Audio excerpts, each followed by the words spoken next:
Hey everybody. Yeah, this is a video basically in response to Doug Walker bringing back Nostalgia Critic. Basically says right there, Doug Walker brings the Nostalgia Critic back. And I know a lot of people are happy about it. Heck, I'm happy about it too.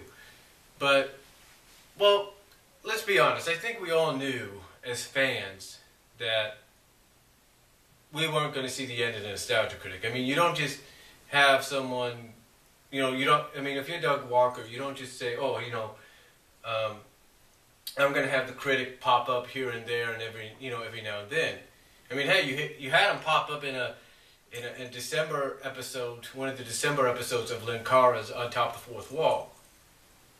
So, to kind of say that he's doing that, kind of does that back and forth, kind of gives you an idea.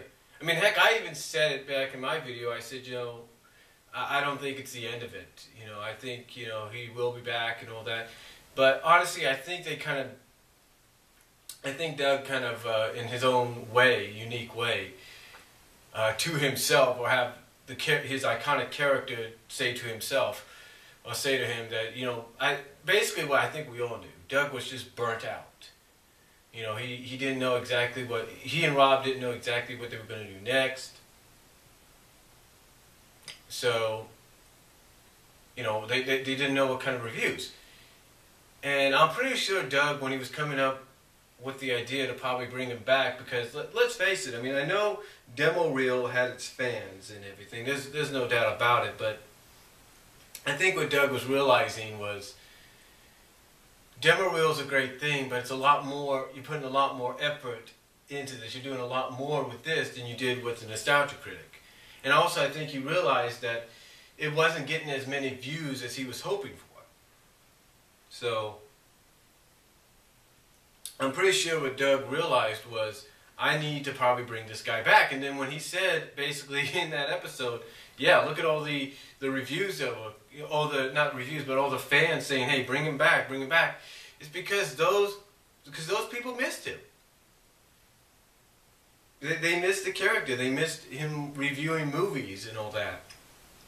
And it's not the fact that they had a problem with watching Lindsay's Nostalgic Chick videos. That's not a problem. She's great. There's no doubt about it. I mean, heck, she even took time out, 3 minutes or whatever time of her time out, to cross over with Black Nerd Comedy. If you know what I mean, about the Smurf 2 trailer. So, she's cool, and I like that. But what it was is that, I think Doug saw how many people were going to her, how many people were going to Joe, Linkara, or Louis Linkara, if you will. And I think Joe Otaku, Jessica Taco, whatever her name is. And he started realizing how many people were enjoying how they would react to certain movies and stuff that they would review. And I think they kind of brought it back to him. So, to me, I am glad he brought it back. And I also respect the fact that he's realizing, you know what?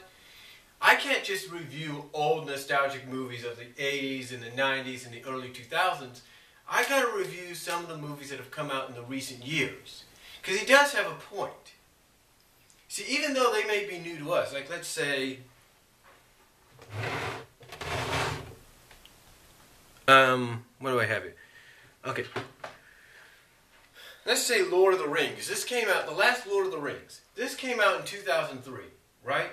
10 years ago. Okay? Or let's say The Wrestler. Or movies like that. Or even The 5-Year Engagement. The 5-Year Engagement, the proposal. Basically he did point out in, like I said, character to himself kind of deal in the video. He did kind of point out, or he had the critic character point out, the fact that when a movie leaves theaters, it ends up on DVD and Blu-ray and eventually television, which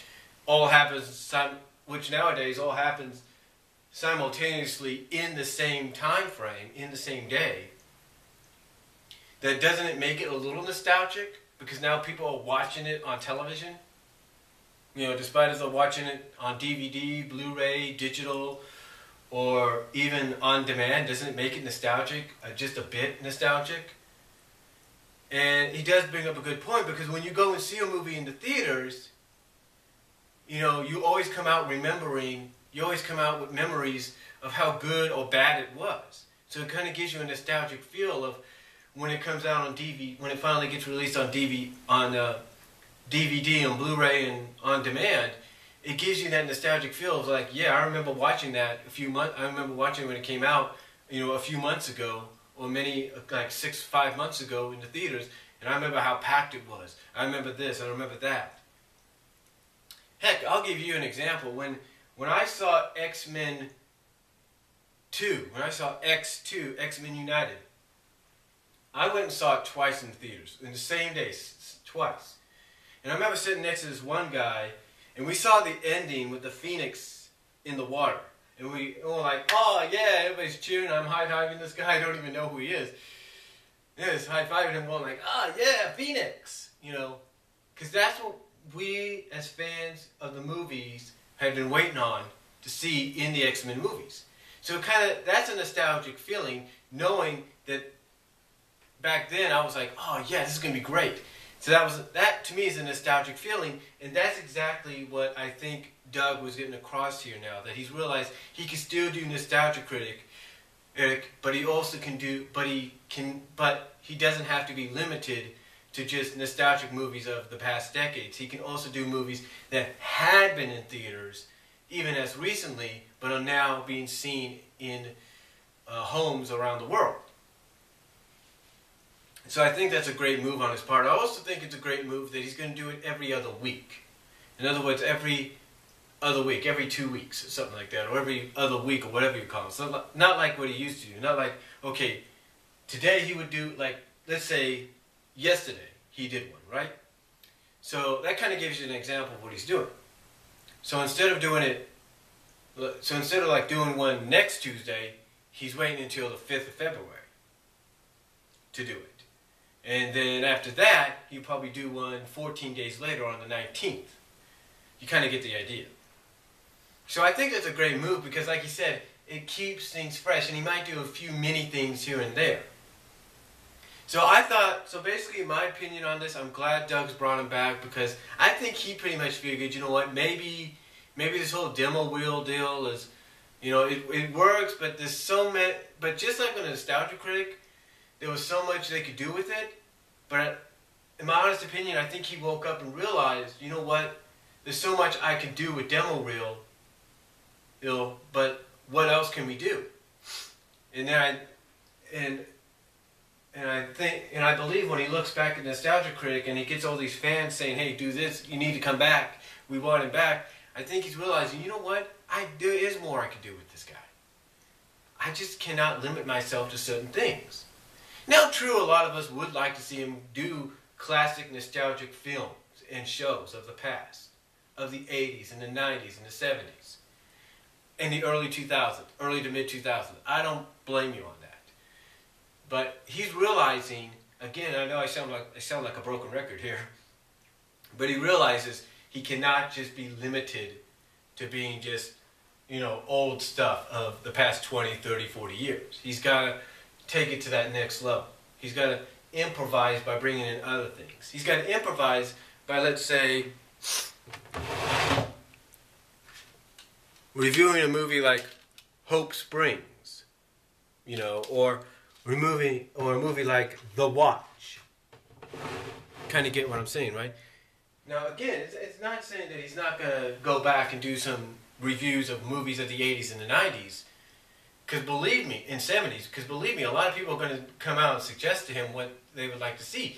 Heck, I've even suggested he review The Invisible Kid, or review Revolutionary Girl Uchina the movie. Kind of get his reaction, or Jetsons the movie. I mean, there's so much more he could do. And I think he's coming to realize, you know what, we have new movies nowadays that when they come out, they are kind of nostalgic. But there's also other ones I haven't had a chance to look at. And it's all due to his busy schedule. It's all due to his busy schedule. It's like they said.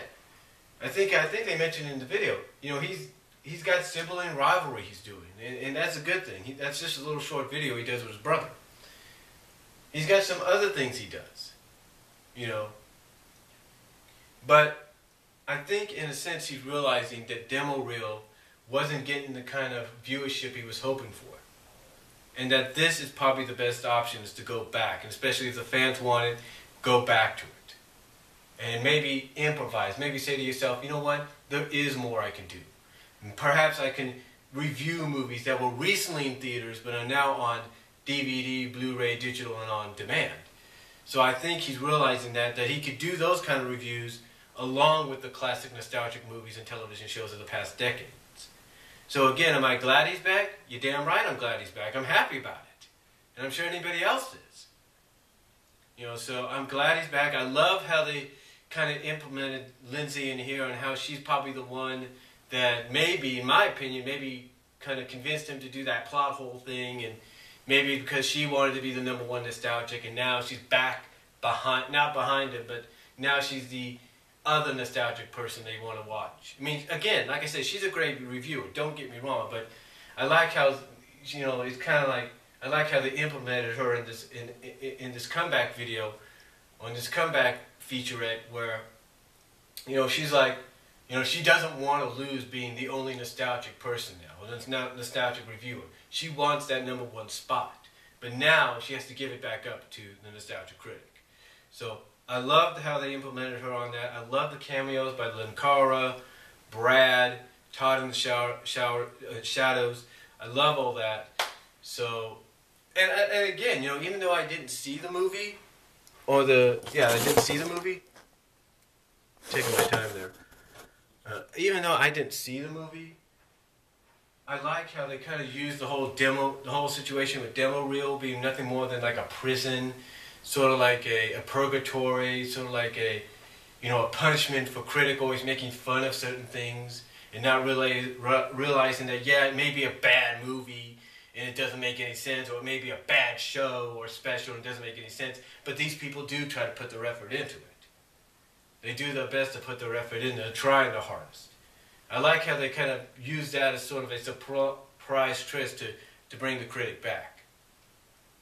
To basically allow the Critic character to realize, hey, maybe, okay, the show, the movie, the show, the special, whatever, it's not that good, it doesn't make any sense, but these people are trying. I'll give them that credit. So I like how they're doing that, and I like how that little twist was at the end. So, again, to me, I like the fact that Doug's brought the character back, and I love the idea that he's going to do it every other week or every 2 weeks, something like that, and maybe do something in between. And I like how I love the idea of the fact he's going to implement recently released onto DVD, on-demand, Blu-ray, digital movies that were in theaters as part of his routine, as well as the classic nostalgic stuff for the past decades. So I'm glad he's back. I know a lot of fans are glad he's back. Let me know how you guys feel about it. Comment down below, video response if you like, and I'll talk to you later. But yes, Doug Walker has brought Nostalgia Critic back.